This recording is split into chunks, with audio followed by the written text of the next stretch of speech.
අපි අද රැට කන්නේ නැද්ද බං? ඒකනේ. කෝ බං උඹලේ සීයා? අනේ මන්ද බං. මට පේන්නේ සේදිරිස්සීයත් එක්ක කොහේ හරි යන්න ඇති.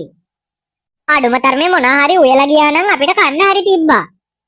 ඒක නෙමේ. අපි කට්ටිය මොනා හරි උයාගෙන කමුද බං? අන්න ඒක මාරු. අනේ නිකන් ඉඳපන්. අපේ කවුද කියපන්කෝ උයන්න දන්නේ? අඩුම තරමේ උඹලා හැන්දක්වත් අල්ලලා තියනවද? හැන්දක් අල්ලලා නන්නේ. හැබැයි හැන්දකින් ඔළුව පැලෙන්න කාලා නම් තියෙනවා. ඇයි බම් මේ කද්දා ඉන්නේ? මූයයි බම්බුවක්. මූට කන්න පුළුවන් වුණාට උයන්න බෑ යකෝ. ඒක නෙමේ සේදිරිසයියේ. කොහමද පදම? මරුනේ. ආයතනවා. ඒ පදමට නිකන් දැම්මව අමත පදම් වෙලා තියෙන්නේ. සේදිරිසයියා දන්නවද? මේවට කියන්නේ දේවපාන කියලා. දෙයියවත් දීලා නැතුව ඇති මේ වගේ පාන. ඒක නම් ඇත්ත. හරියට නිකන් නලපාන වගේ. ඒ මොකද්ද සේදිරිසයියේ? ඇයි බං අර වදුරෙක් ඉන්නේ? වදුරා වදුරා.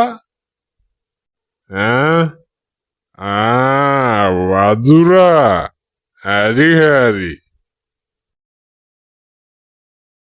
දැන් නම් ඉවසන්න බෑ බං. මගේ බඩේ පණුව ටික සින්දු කියනවද කොහෙද? ටොයිලට් එකට ගිහිල්ලා බඩේ බත් ඇටයක්වත් නැතුව ඇති දැන්. ඒක නම් ඇත්ත. එන ගමන් මට වෑන් එකේදී වමන ගියානේ. ඒ නිසා මගේ බඩත් දැන් හිස් වෙලා තියෙන්නේ. ඔයාට සීතලද? නෑ. ඔයාට නිදිමතද? නෑ. එහෙනම් අපි ආයෙත් බොණ්ඩ යමුද? කැරකිලා එල්ලකිරි. සේදිරිසයන්දි ඔබ ඔය කෙසේද වඩින්නේ? මා නැවත අමෘතය පානය කරන්නයි යන්නේ. මේ පිස්සුද? මෙන්න මෙහෙට එන්න. අපි ගිහිල්ලා කාලා ඉමු.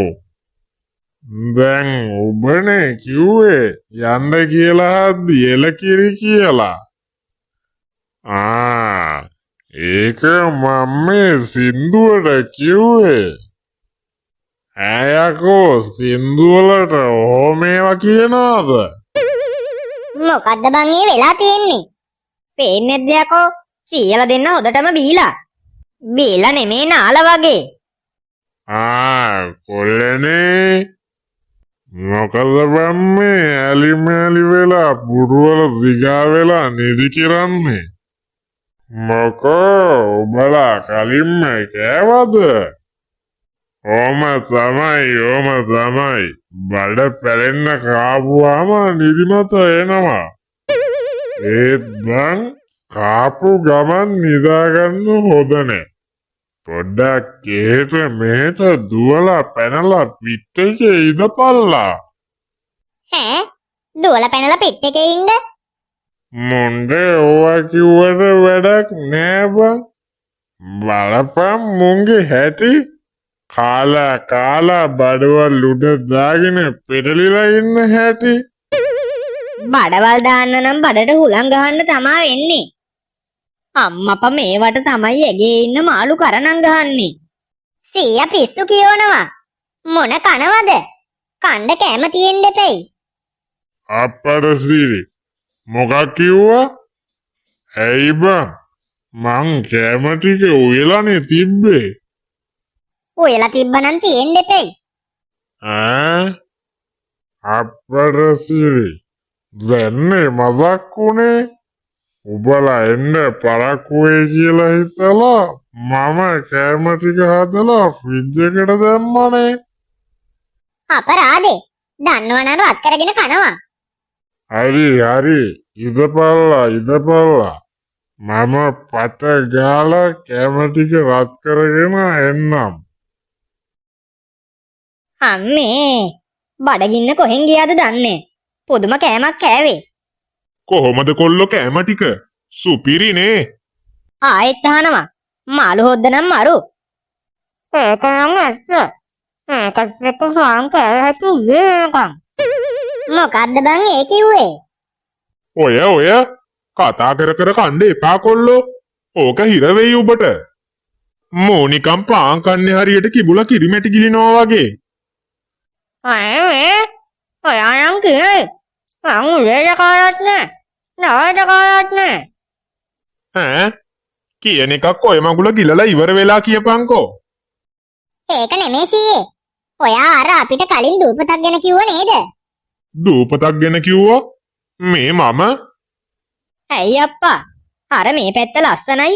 එහා කොනේ තියෙන දූපත ඇරෙන්න කියලා කිව්වේ. උබලා මේ කියන්නේ අර එහා කොනේ තියෙන තල්මස් දූපත ගැනද? ඈ? තල්මස්? ඒකට කියන්නේ තල්මස් දූපත කියලාද? ඔව් කොල්ලෝ. ඕකට ඒ කාලේ ඉඳලම තල්මස් දූපත කියලා තමයි කියන්නේ. අප්පට සිරි. එතකොට ඒකේ තල්මස්සු ඉන්නවද? තල්මස්සු කොහෙද යකෝ දූපතක ඉන්නේ? උන් ඉන්නේ මුහුදේනේ. හරි බං. මං ඇහුවේ දූපත වටේ තියෙන මුහුදේ තල්මස්සු ඉන්නවද කියලා. ඒ කාලේ නම් තල්මස්සු හිටිය කියලා තමයි කියන්නේ. හැබැයි මාත් දැකලා නෑ. හැබැයි දැන් නම් තල්ම හෙද්දිහා හාල්මැස්සෙක්වත් ඔය දූපත ගාවට යයි කියලා නම් මං හිතන්නේ. ඒ මොකද අප්පා ඒ? දූපත දි รา පත් වෙලාද? දි รา පත් වෙන්න ඔබ හිතුවද කඩදාසි කෑල්ලක් කියලා? මං ඒක නිකමට වගේ කිව්වේ. සීයේ ඇත්තටම මොකක්ද ඒ දූපතේ තියෙන අවුල? මෙහෙමයි. ඔය දූපතේ ඇත්ත නම තමයි තල්මස් දූපත. හැබැයි ඉතින් ඕකේ සිද්ධ වෙච්ච දේවල් නිසා මිනිස්සු නම් ඕකට කියන්නේ රාස්ස දූපත කියලා. මොකක්? රාක්ෂ දූපත? ඇයි සීයේ රාක්ෂ දූපත කියන්නේ? ඕකේ රාක්ෂයවත් ඉන්නවද? එහෙම තමයි මිනිස්සු නම් කියන්නේ. හැබැයි ඉතින් මිනිස්සු එහෙම කියන එකේ වරදකුත් නෑ. ඒ කිව්වේ? ඒ කිව්වේ ඉතින් දැනට ඕකට ගිය කවුරුත් ආපහු ඇවිල්ලා නෑ. හැමෝම අතුරුදහන්. අන්න ඒකයි ප්‍රශ්නේ. තඩි ලොකු රාක්ෂයෙක්වත් ඉඳගෙන එන මිනිස්සුන්ව කනවද දන්නේ? ඉතින් අතුරුදහන් වුණ මිනිස්සුන්ව කවුරුත් හොයන්න ගියේ නැද්ද? මොකෝ නොගියේ. හැබැයි ඉතින් ගිය මිනිස්සුත් අතුරුදහන්. ඒ මිනිස්සු ආයේ ආවෙත් නෑ. ඔන්න ඔය මිනිස්සු අතුරුදහන් වෙන සිද්ධියේ හින්දා ගොඩක් මිනිස්සු ඕකට යන්න බය වුණා. ඈ යකෝ ඒක මාර වැඩක් නේ. එතකොට මිනිස්සු අතුරුදහන් වෙන හේතුව හොයාගන්න බැරුව ගියාද? මොන හේතුද කොල්ලෝ? කවුරු කියලා යන්නද හේතු හොයන්න? ඔන්න ඔය අතුරුදහන් වීම හින්දා තමයි මිනිස්සු ඕකේ රාක්ෂයෝ ඉන්නවා කියලා විශ්වාස කරන්නේ. හොද වෙලාවට රාක්ෂයට මුහුද දිගේ එන්න බැරි. නැත්තම් ඒ යකා මෙහෙටත් එයි. හැබැයි ඉතින් සමහරු නම් කියනවා ඔය දූපතේ පිටසක්වලයෝ ඉන්නවා කියලා. ඈ? ඒ පාර පිටසක්වලයලු. ඒ දූපතේ නැති එකෙක් නෑනේ. කොහමද ඉතින් ඕකේ පිටසක්වලයෝ ඉන්නවා කියලා මිනිස්සු කියන්නේ? සමහර රෑවල් වල මිනිස්සු දැකලා තියනවලු පාට ලයිට් පත්තු වෙන පියාඹන පීරිසි ඔය දූපතට බානවා. 100ක් දැකලා තියනවද? නෑ කොල්ලෝ. මන්නම් ඔය මුකුත් දැකලා නෑ. හැබැයි ඉතින් මිනිස්සු අතුරුදහන් වෙන එක නම් ඇත්ත. මේ දූපත ගැන හොයන්න ගොඩක් මහත්තුරු ආවා. හැබැයි ඉතින් ඒ හැමෝම දූපතට ගියා විතරයි දැක්කේ. ආයේ ආවෙ නෑ හැබැයි. හැබැයි ඉතින් සමහර දවස්වලට ඔය දූපතෙන් කළු පාට දුමක් යනවා පේනවා. මං කිව්වනේ ගිනි පිබෙන රාක්ෂයෙක්ද කොහෙද ඉන්නේ? ඒකයි ඔය දුමක් යන්නේ. මට නම් හිතෙන්නේ ඕකේ භයානක සත්තු ඇති. යන මිනිස්සුන්ව කාලා දානවා ඇති. භයානක සත්තු ඉන්නවා නම් කොහොමද යකෝ දුමක් යන්නේ? ඒකත් ඇත්ත හැබැයි. ගිනි පිබෙන මකරෙක්වත් ඉන්නවද දන්නේ? මට පේන්නේ ටීවී එකේ යන කතා බලලා ඔබේ මොලේ විකාර වෙලා වගේ. හරි ඇති. දැන් ඉතින් ඕක ගැන කතා කරා කියලා වැඩක් නෑනේ. මොකෝ ඕකේ ඉන්නේ කව හොයාගන්න බෑ. මේ උඹලා කාලා ඉවරද? ඔය තව පාන් තියෙනවනේ. කාපල්ලා. බඩ පිරෙන්න කාපල්ලා. හම්බෝ ඇති. සීයාගේ කතාව ඇහුවට පස්සේ බඩ පිරුණා. සේදිරිස් අයියේ ඔහේ කන්නේ නැද්ද?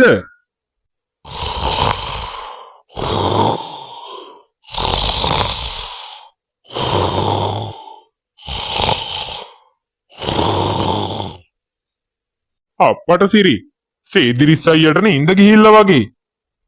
ඒක නෙමේ කද්දා. ඔබ මොකද්ද හිතන්නේ දූපත ගැන? ඈ? මොකද්ද? දූපත බං. දූපත? මොන දූපතද? ඔව් ඔව්. තෝ වගිලගිල ඉඳපන්. මෙතනට බෝම්බයක් ගැහුවත් තෝ දන්නේ නේ. බලපන්කෝ ඉතින්. දැන් මේකේ හොදි විතරයිනේ තියෙන්නේ. කවුද බං මාළු කෑලි ටික කෑවේ? මෙන්න මූ වෙන්න ඇති. මේ එකා කෑලි විතරක් නෙමේ. කටුත් කනවා. ඉතින් අප්පා කණ්ඩනේ තියෙන්නේ. ඔයලා කන්න නැත්තම් මං හරි කන්න දෙපෙයි. ඔබට පෙනුන්නේ නැද්ද යකෝ අපි ලොකු කතාවක හිටියේ කියලා? මන් දන්නේ ඉතින්. තිබ්බ ටික මං කෑවා. නේදකින් විතරක්. සෝමාලියාවට පාන් දැම්මා වගේ.